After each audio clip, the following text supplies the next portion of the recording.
Well, thank you all for that very warm welcome to Administrator Jim Bridenstine, Secretary Betsy DeVos, to Congresswoman Elaine Luria, and most especially to Director Clayton Turner and all of the incredible men and women who've been making great ideas take flight for 100 years. It is an honor to be here at Langley Research Center.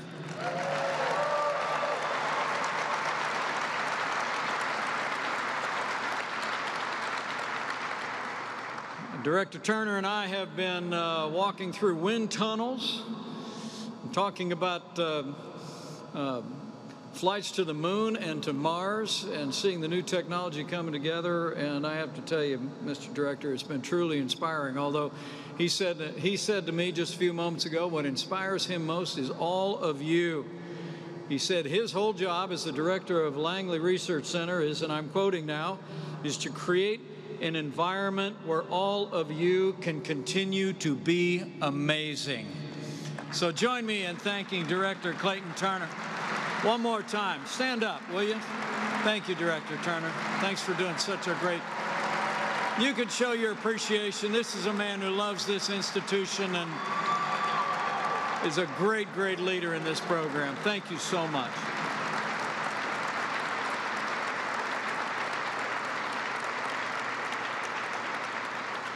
Really is great to be here with so many incredibly talented and brilliant men and women. You are part of a century of legacy here that's been enabling incredible progress in American leadership in space, and it's my great honor to be with each and every one of you.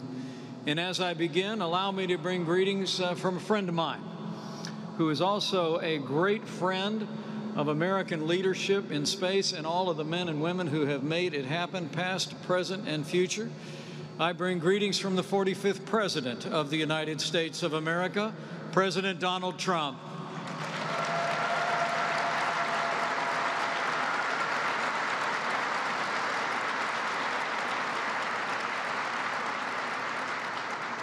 You know, as our NASA administrator just said, from the earliest days of this administration, it's been my great privilege to serve as chairman of the National Space Council.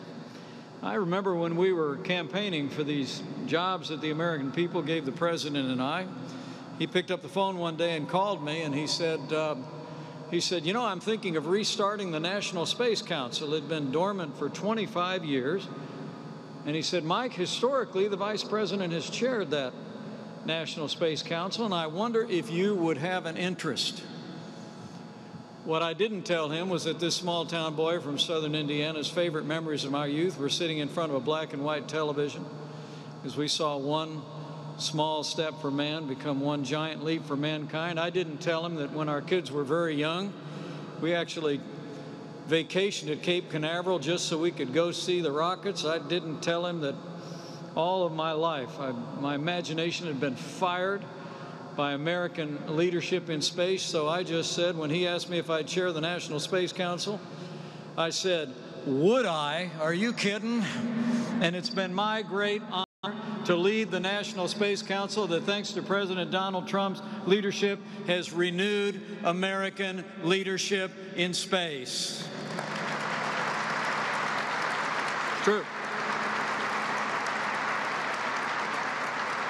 And being among all of you here at Langley Research Center, it's an honor to be with men and women who I just know, and I heard the latest on the progress that we're making.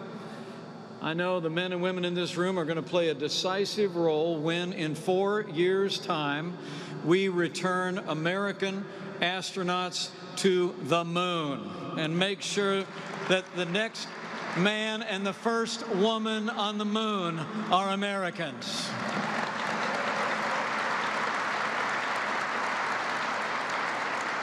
But more on that in a moment. It is a special privilege for me to be here at Langley today, to walk these grounds, to see these facilities, really to see in so many ways where it all began.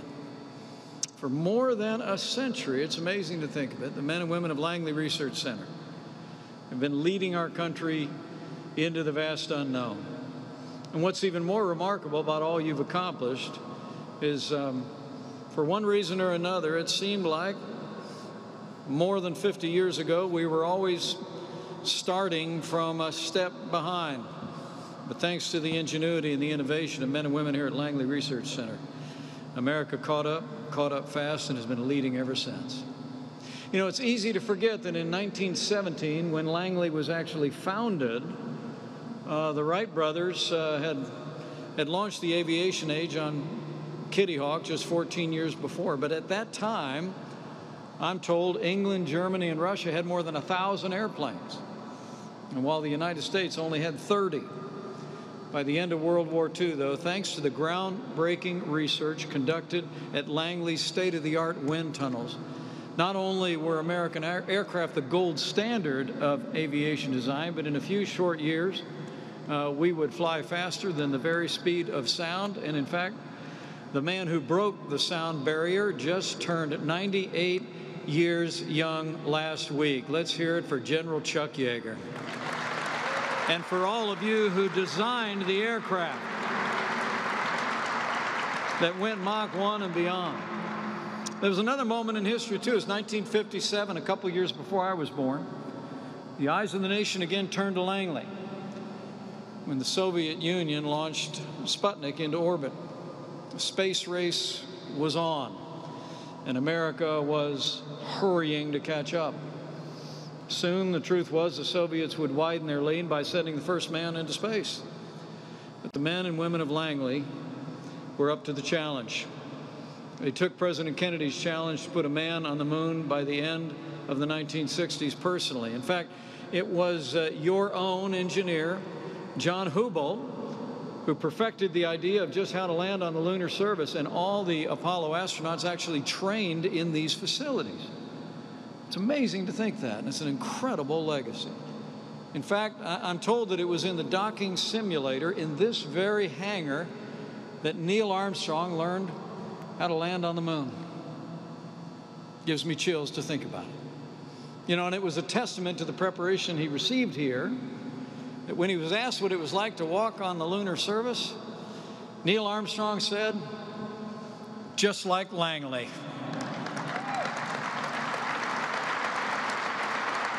That's impressive. In the years that followed, you all continued to excel, continued to push our nation further into the new frontier, landing a spacecraft on Mars in 1976, developing the space shuttle, helping to build the International Space Station, where American astronauts have now served for more than 2 decades. Here at Langley Research Center, literally, you've led the nation and frankly led the world in the advance of science and technology. And I'd be remiss if I didn't another way that you all have pushed forward. For in your eagle-eyed mission and your focus, you not only broke the sound barrier and inspired the nation, here at Langley Research Center, you broke the color barrier as well, and all of America celebrates. It's true. You all know we're standing in the home of the legendary Hidden Figures, African-American women, also known as human computers, who despite the injustice of working in a segregated facility, lent our nation their incredible intellects and talents and helped us not only win the space race, but also become a more perfect union. Like one of the first African-American women to work for NASA. She was born in West Virginia in 1918. She had a love for numbers even at an early age, I'm told. She counted everything. The number of steps to the road, the number of steps to church, number of dishes, silverware she washed every evening, everything she counted. By 13, I'm told she was going to high school on the campus of West Virginia State College. 18 years of age, she actually graduated from that college. In fact, a couple of her family members just told me that she addressed the graduation at that college not too long ago. After graduation, she soon left her job as a school teacher to settle down to a quiet life as a homemaker until history came knocking on her door. She heard about an opening, I'm told, at the West Area Computing section here at Langley. Led by her fellow West Virginian, Dorothy Vaughan, she decided to apply. She was hired in 1953, and it didn't take long for her colleagues to recognize her intellect and her ability. And I'm told her big moment came in 1962. NASA was preparing to make John Glenn the first American to orbit the Earth, but the mission hit a snag. Although the engineers had used the best automatic computers available to calculate the exact trajectory of Glenn's space capsule, I read that he wanted to be absolutely certain the machine's calculations were right. And John Glenn, history records, told them, "Get the girl and have her check the calculations by hand with her desktop calculating machine." And once she was finished, John Glenn was reassured. And he said, "If she says they're good, then I'm ready to go."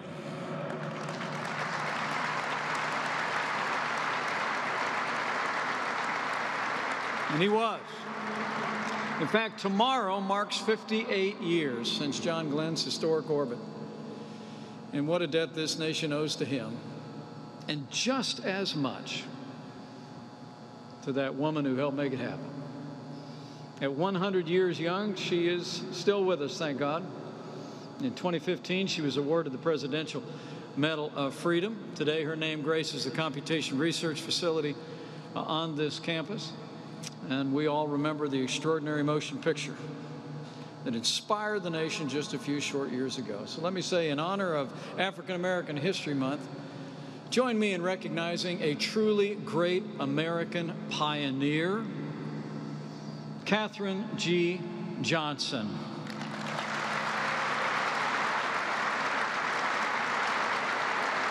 And join me in thanking her two incredible daughters, Joylette Heilich and Kathy Moore. Would you all please stand? These are two great ambassadors of their mom's achievements and of everything great about the American space program. Join me in thanking this incredible family.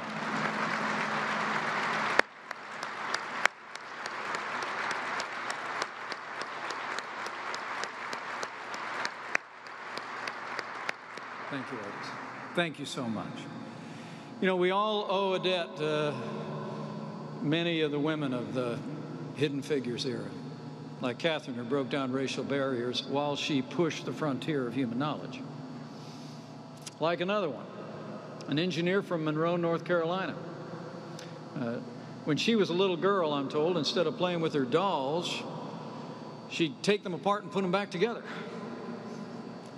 Or she'd help her father work on his car, anything to learn how things worked. After graduating from Hampton University with a degree in mathematics, she heard about the opportunity to work here at Langley, become one of those human computers, brilliant people gathered here. And NASA snatched her up, but she wasn't done yet.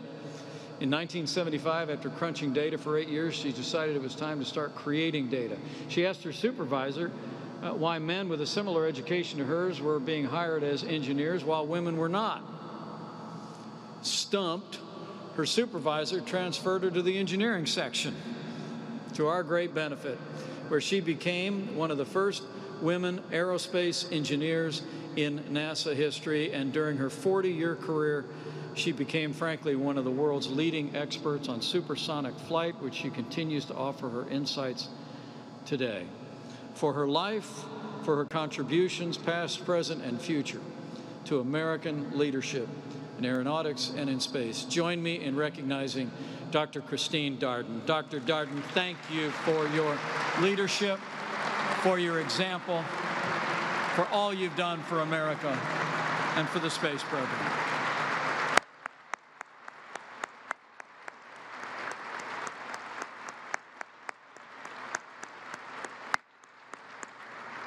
Such an honor to be with you today. Thank you. Thank you so much. You know, ever since Katherine and Christine came to NASA, all of you here at Langley have continued that proud tradition of empowering Americans from all walks of life and every background to take part in the extraordinary experience of human exploration and discovery. And for all that you've accomplished here at Langley Research Center, it's how you have done it, bringing all of the best of America together to do it. It's really a way that Langley Research Center has inspired the nation in two ways, not just for what you've done, but for who you are.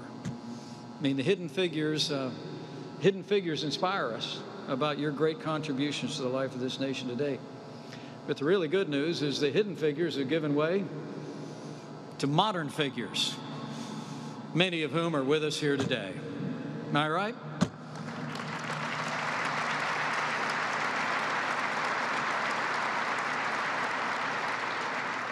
So, in fact, a couple I wanted to mention, join me in recognizing the first African-American Deputy Director of Johnson Space Center. She is with us here today and is truly an amazing American. And Vanessa White, where are you, Vanessa? I knew I'd written it down. Vanessa, stand up. Come on. She's here from Johnson Space Center.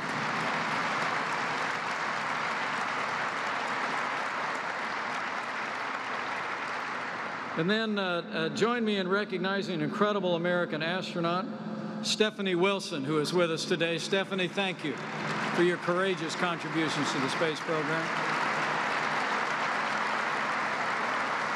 And I mentioned him before, but he just also happens to be the first African-American director of Langley Research Center. Clayton Turner, thank you. Thank you for your leadership and your example. Oh, great America. Truth is, people here in Langley have led our nation to dominance in the skies and in space. You've led us to important milestones toward a more perfect union. And now the eyes of the nation are turning on Langley once again. And I'm here today on behalf of the President of the United States to encourage you to bring your renewed energies to our new mission, maybe the most ambitious mission of all in the history of Langley. You know, in our first year in office, President Trump signed what came to be known as Space Policy Directive 1. We made it the policy of the United States of America to return to the moon and prioritize crewed missions to the lunar surface. And ever since his signature dried on that document, I know all of NASA and Langley Research Center have been busy at work. I was inspired to get an update on that today.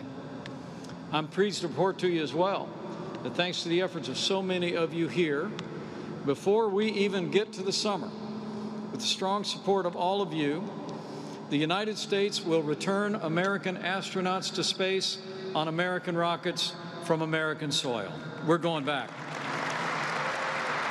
And we're going back from the USA. It's amazing to think, Stephanie and I were talking about it, this courageous astronaut. It's been about 10 years since we grounded the American shuttle program. And since that time, we've been catching a ride from other nations up to the International Space Station. But those days are over. And the NASA administrator will testify. I only call him about once a week to make sure that we're still on track. And I know the imagination of the American people is going to be fired.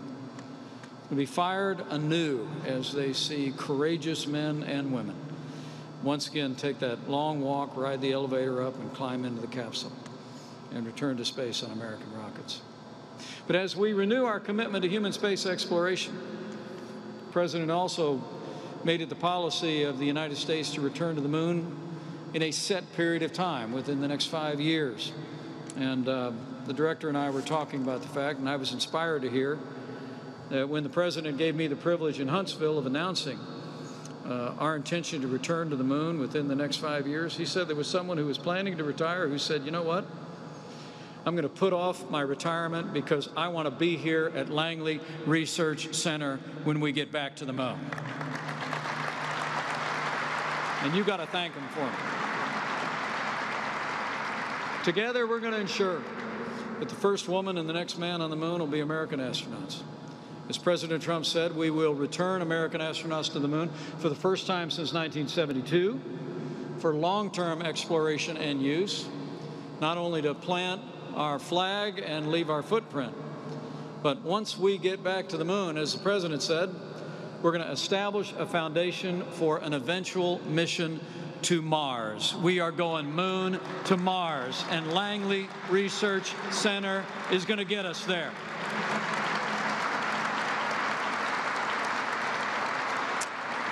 I don't have to tell all of you that Langley is going to be absolutely vital to this mission. As I learned again today, touring the facilities, I know you're hard at work, testing in the wind tunnels, the SLS space launch system.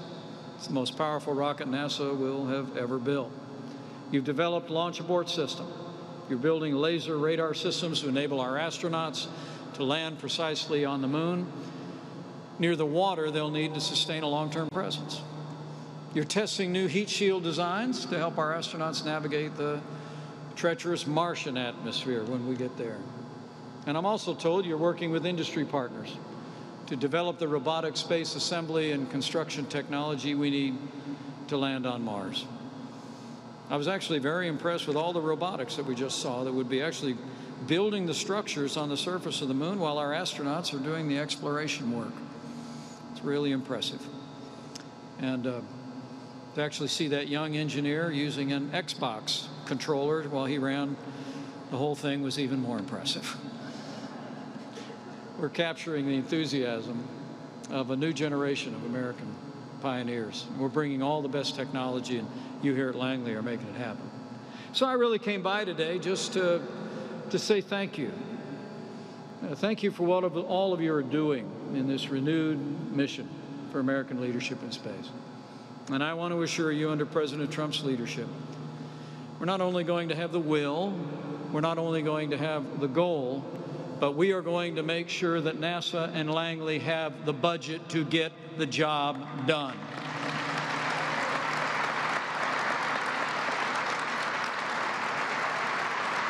We're going to do it.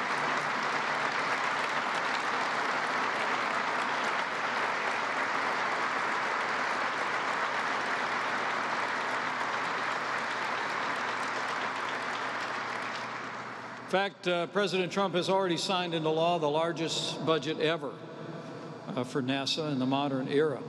And just last week, the President unveiled this year's budget for NASA, which calls for a NASA budget of more than $25 billion. It's a 12% increase. And let me just say, I can assure you that the support for NASA is strong and broad in Washington, D.C., and it is truly bipartisan. And I do want to thank Congresswoman Elaine Luria for your strong support, not just of Langley, but of NASA. And thank you for being here today as well.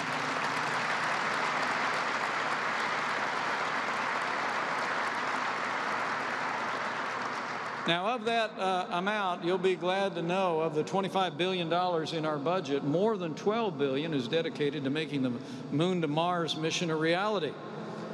We are putting the resources of the American people behind the goals that President Trump has set and that you all are going to be tasked to make happen. But we all know that we won't get to the moon, or Mars for that matter, by relying on government efforts alone. This is a nationwide effort, as frankly our space program has always been. Isn't that right? We need all hands on deck. We're not going back to the moon by ourselves. We're going to be going with your support, with the great support of all of the civilian leadership here at Langley and around the country. And we're going to be leading with new commercial partners and freedom-loving international partners as we pave the way back to the moon and Mars. That's why, frankly, out of the President's leadership, we've taken decisive action to unleash private sector space exploration like never before. You know, the President puts it very succinctly. He wanted us to clear out regulatory hurdles to private space exploration because, as the President said, rich guys love rockets, and we want to let them build them and carry us back into space, right?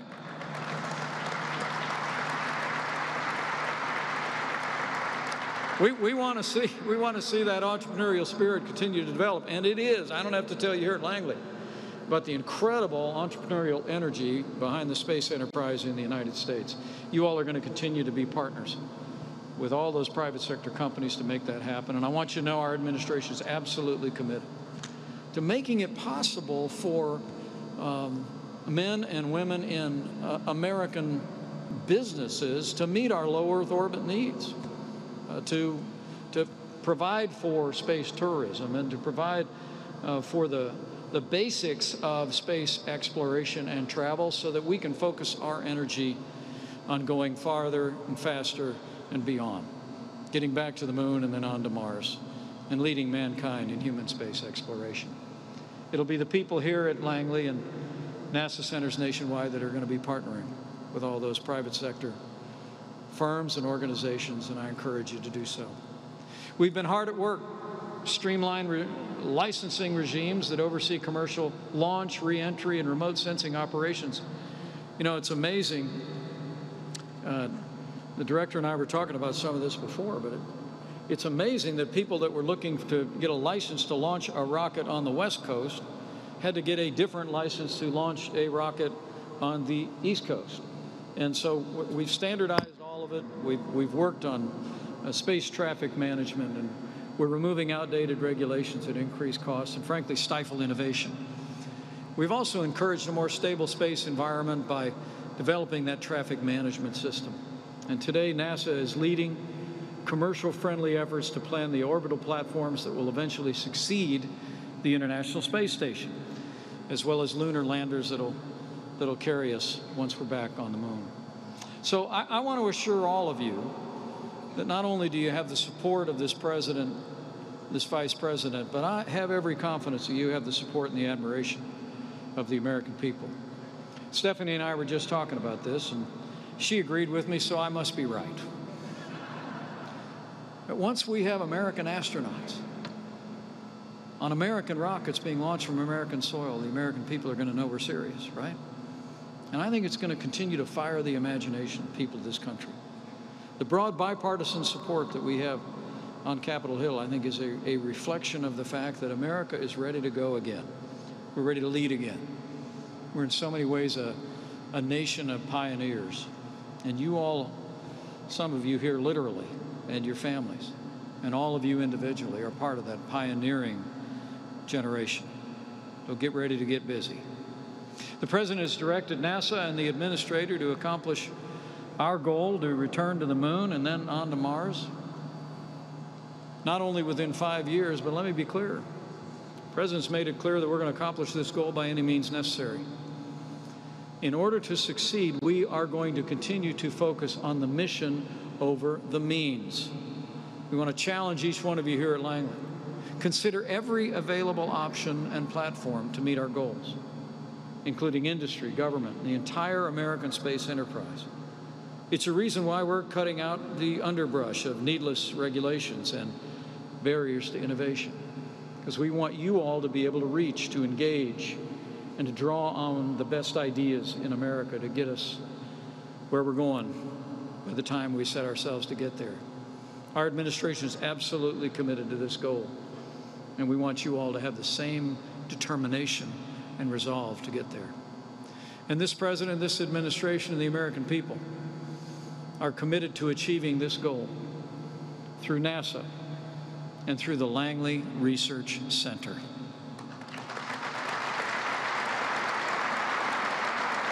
So let me at least give you one word of admonition on behalf of your president and on behalf of the entire National Space Council. More than ever before, we want you to engage your imaginations, your creativity. Challenge one another. You know, there's that old proverb that says iron sharpens iron. So I encourage you to come in every day with that same impatience and energy that, frankly, I heard in the voices of everybody that Director Turner introduced me to today. The enthusiasm as we walk through the center, the fire in their eyes. Just let that be in your eyes. And as I said before, we engage with the private sector, demand that they bring their best into this effort as we lead America, and America leads in human space exploration again. The truth is, I know I'm standing before some of the most brilliant people in this country, or in the world. But there's also many in the private sector who are going to benefit. They're going to benefit from your knowledge, from your collaboration.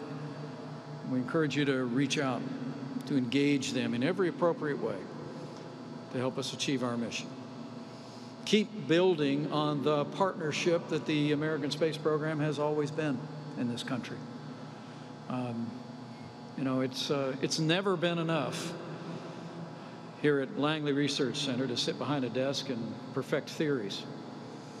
Theories are meant to be tested, and each one of you are men and women who understand that. You're in the testing business. You develop the theories here, and then you've made sure through the generations that they've worked. So I want to challenge you to continue to bring your renewed energies to that, and challenge our partners in the private sector to do the same. Give us new perspectives, know-how to make the ideas and the goals of the American people a reality. Innovation never happens in a vacuum. Langley's been proving that now for a century.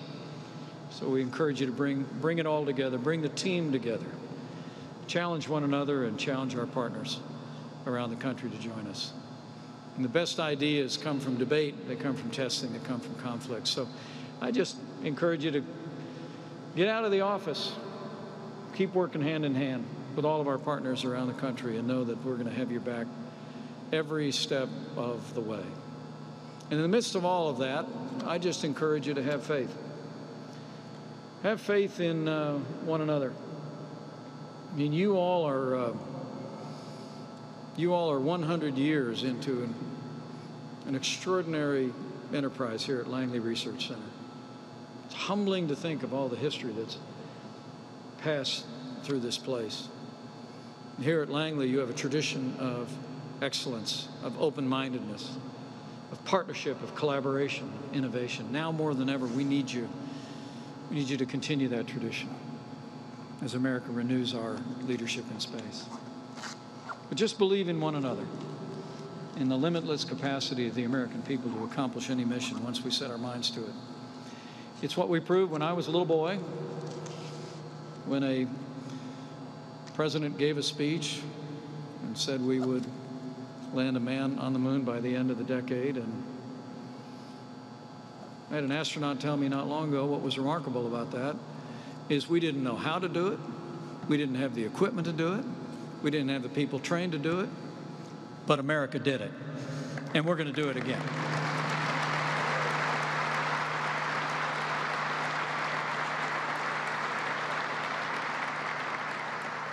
So I leave here today with renewed confidence. I have to tell you,